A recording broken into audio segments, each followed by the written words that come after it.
Oi, pessoal, como vocês estão? Estava com saudades de mim? Eu estava com saudades de vocês. Vamos para mais uma semana de aula aqui no Escola Online, dessa vez referente à semana 2 do volume 2 do segundo ano do ensino médio com o tema As Artes Visuais Contemporâneas. Eu sou a Viviane e adivinha quem está aqui comigo? Olha!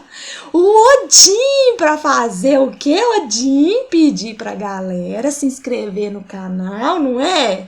Aqui do YouTube, dá uma ida também na nossa plataforma, tá aparecendo aí para vocês, não tá, Odin? Ó, www.plataformaescolaonline.com.br.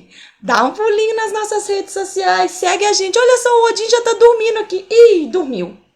Olha só, enquanto o Odin vai acordando, que tal você pegar um cafezinho, acompanhar a gente e vir conversar, né, Odin, depois da nossa vinheta. Pera aí que a gente tá de volta. Até logo!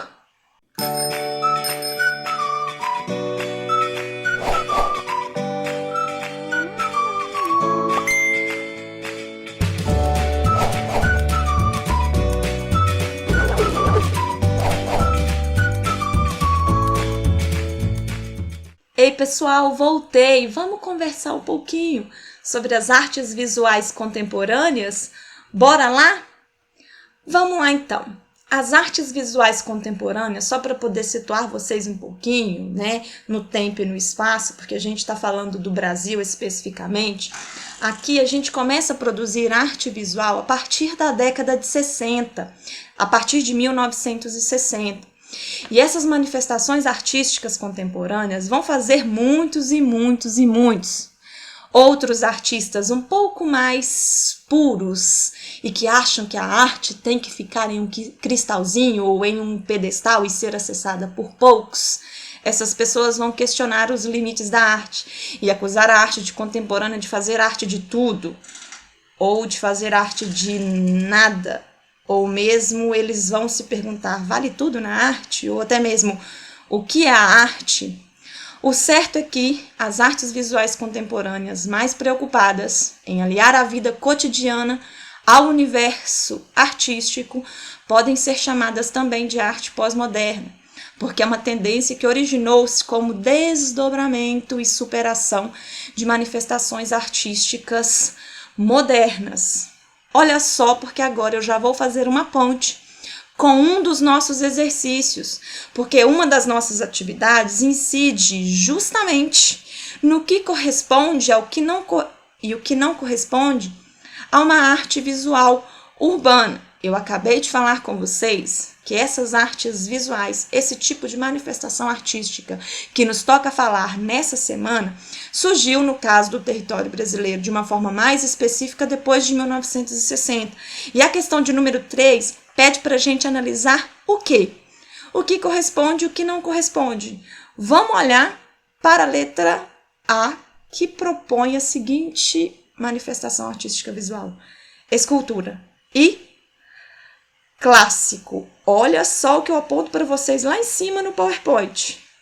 Mais preocupada em aliar a vida cotidiana ao universo artístico, essas manifestações artísticas vieram de um desdobramento e de uma superação de tendências modernas. Se vieram de uma superação de tendências modernas, o clássico foi mais do que mais superado ainda nesses tipos de manifestação que a gente está comentando aqui na aula de hoje. Então, a escultura clássica já é algo que a gente coloca de lado. O grafite, as instalações em vias e a pintura no asfalto é, obviamente, tipos de artes visuais que a gente encontra em ambientes urbanos. Tá certo? Vamos falar mais um pouquinho, então, sobre essas manifestações artísticas? Pois então, pessoal, atualmente, a tecnologia, os meios e os recursos digitais potencializaram essas artes, essas formas de produção de arte, com o objetivo de provocar questionamentos e experiências inovadoras, tanto para os artistas quanto para os públicos.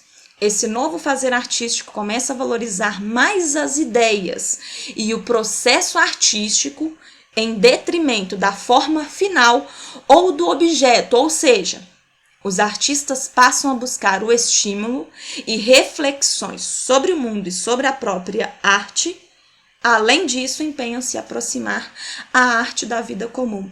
É por isso, pessoal, que o espectador passa a cobrar uma importância significativa na própria concepção e entendimento dessas produções artísticas. Antes, no estado mais puro da arte, cabia ao espectador apreciar, refletir e ter uma espécie de processo catártico, de emoção diante daquele objeto que precisava ser apreciado.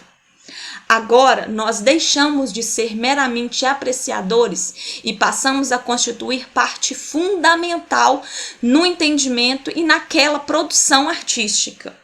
É pensando nisso que eu passo a falar com vocês da nossa atividade de número 2, que pede para a gente refletir sobre algumas características das produções de arte contemporânea. Vamos ver aquela que não se enquadra dentro dessas características. Olha a letra A.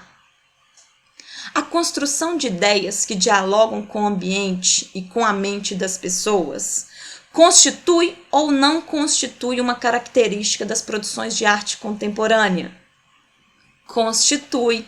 Tá certo? Lembra que eu falei com vocês que muitas problemáticas latentes na sociedade moderna são colocadas dentro dessa obra de arte para nos fazer sair desse status quo, dessa inércia ou dessa passividade diante de algum tema contemporâneo para poder nos movimentar, nos chacoalhar e falar assim, acorda, tem muita coisa acontecendo ao seu redor e você precisa prestar atenção nisso, ok?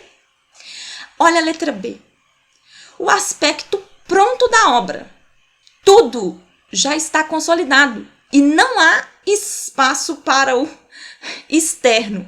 Eu não preciso nem continuar aqui para vocês entenderem que é essa característica que não se enquadra em uma produção de arte contemporânea, uma vez que eu acabei de falar com vocês que nós, inclusive, somos levados para dentro da obra de arte, a gente participa dessa construção artística.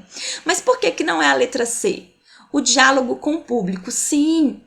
Proporcionando novas construções? Sim. A letra D, o uso também de linguagens visuais e sonoras abstratas. É interessante eu falar com vocês que as artes visuais contemporâneas misturam outras linguagens artísticas também visuais. Então a pintura deixa de ser só uma pintura para se misturar com a escultura, que deixa de ser só uma escultura para se misturar com uma obra arquitetônica, que deixa de ser só uma obra arquitetônica para se misturar com alguma manifestação artística cinematográfica, e por aí vai. Então essas misturas são contempladas pela letra D e por isso que ela não atende ao nosso comando, certinho? Vamos falar então um pouquinho mais sobre características das artes visuais contemporâneas antes de falar da nossa última questão? Olha só, o grande objetivo dessas manifestações artísticas é pensar como as linhas, as cores e até mesmo a profundidade de uma imagem atua mudando o ambiente onde estão inseridos. Os diálogos com as artes visuais contemporâneas nos provoca reflexão de como tratamos nossas emoções e o quanto tudo isso pode influenciar em nossas relações sociais. Lembra que eu falei com vocês agora? O objetivo também da arte visual contemporânea é fazer nós sairmos de um estado de passividade e nos colocarmos criticamente diante de uma problemática, diante de um tema que está aí no nosso meio social. É isso que está falando aí pra gente. Por isso, podemos dizer que uma das características mais marcantes na produção contemporânea é a nossa ação direta. Quem observa? Nós somos os observadores e os espectadores. E nós temos ação direta também na construção de uma arte visual contemporânea, seja ela física ou emocional. Então, sejamos nós participantes dentro do espaço ou nos colocando dentro daquele espaço emocionalmente falando.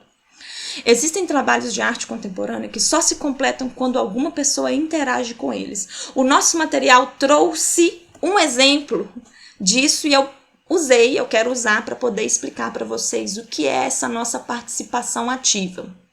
Essa obra aí, tá, da artista tailandesa Pinaree Sampnak, acho que é assim que se fala, é um exemplo de como o trabalho artístico contemporâneo se transforma quando há a presença do espectador. No teto, ou mais acima, né, desses dois espectadores, estão cubos. Sem esses espectadores, nós vemos cubos em uma parte superior do plano físico.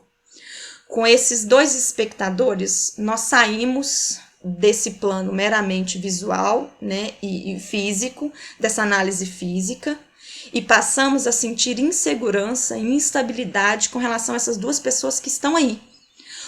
A nossa sensação e o nosso medo é de que tudo isso desmorone e caia e aconteça alguma coisa com essas 2 pessoas que estão aí debaixo. Esse limite entre o que a arte apresenta e o que nós sentimos e a forma como nós nos posicionamos é a grande característica de uma arte visual contemporânea. E é pensando nisso que eu passo então a fazer com vocês, analisar com vocês a nossa questão de número 1, a nossa última questão, portanto, do nosso material, que traz assim, ó. A respeito do papel do espectador na arte contemporânea, podemos dizer que ele é uma peça fundamental, visto que cada olhar irá computar valores diferentes às obras. Com certeza, né, pessoal? É exatamente isso que dialoga com o que eu acabei de comentar com vocês. Mas por que não é a letra B? O espectador é apenas uma figura despercebida no ambiente das galerias? Não. Embora por muito tempo o espectador fosse de fato uma figura despercebida, porque a ele só caberia apreciar, refletir, se emocionar diante de um objeto artístico que ele estava vendo. Era um processo catártico, sabe? Você via, se emocionava, aquilo te provocava uma determinada sensação. Agora você sai desse plano de figura despercebida e passa a entrar dentro da obra para ajudar na construção daquela manifestação artística, certinho? Porque também que não é a letra C. É uma peça fundamental, sim. Olha o que ela propõe depois. Pois não participa ativamente da obra. Aí já é uma pedra no sapato. E piora quando a alternativa coloca podendo atrapalhá-la. Não, certinho? Tem sua importância. Sim, mas nesse caso não faz tanta diferença. Não. Por isso que nós ficamos com a alternativa A, ok? Pessoal, a aula de hoje foi um pouquinho mais breve, porque realmente o nosso conteúdo é um pouquinho mais breve. Eu espero vocês na aula da semana que vem, mas antes um recadinho, tem coisa nova vindo por aí. Por isso que você não pode desprezar o conselho do Odin do início dessa aula. Já acompanha a gente nas redes sociais, se inscreve aqui, você passa pelo vídeo, procura as respostas e não se inscreve no nosso canal. Por que você faz isso? Não faça! Tem coisa legal vindo aí. E você só vai saber se acompanhar a gente, tá certo? Eu espero vocês na aula da semana que vem. Muito obrigada pela presença e pela paciência e até logo!